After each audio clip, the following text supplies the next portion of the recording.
તો hi guys, આજના વ્લોગમાં એક તમને મસ્ત હોરર સ્ટોરી કહેવાનો છું જે મને મારા ફ્રેન્ડે કીધી હતી. તો મેં આજે તમારી જોડે શેર કરવાનો છું. મેં જ્યાં રહું છું વડોદરામાં, ત્યાં એક પંડ્યા બ્રિજ કરીને એક બ્રિજ છે. આજથી કેટલા વર્ષો પહેલાં મારા ફ્રેન્ડ છે, એમની ઉંમર તો બહુ છે, એમને બી મારા જેટલા છોકરા છે, પણ એમને મને કીધી હતી કે મેં તાર જેટલો હતો તારે બહુ વર્ષો પહેલાં પંડ્યા બ્રિજની નીચેથી મેં જોબ પરથી છૂટીને આવતો હતો. રાતનો ટાઈમ હતો અને મને કે મેં બીડી પીતો આવતો હતો અને જેવો જ મેં પંડ્યા બ્રિજ ક્રોસ કર્યો એવો જ પહેલાં મને એક અવાજ આવ્યો કે ઓય બીડી લાવી. તો મારા ફ્રેન્ડ કે મેં આજુબાજુ જોયું પણ કોઈ મને દેખાયું નહીં.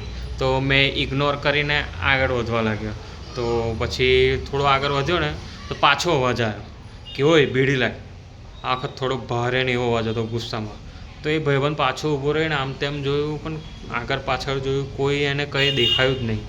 તો એ પાછો ઇગ્નોર કર્યો કે કોણ હશે, કોઈ હશે દારૂડિયો બારૂડિયો આવું હેરાન કરતો હશે એવું કરીને એ ઇગ્નોર કરીને પાછો આગળ વધ્યો.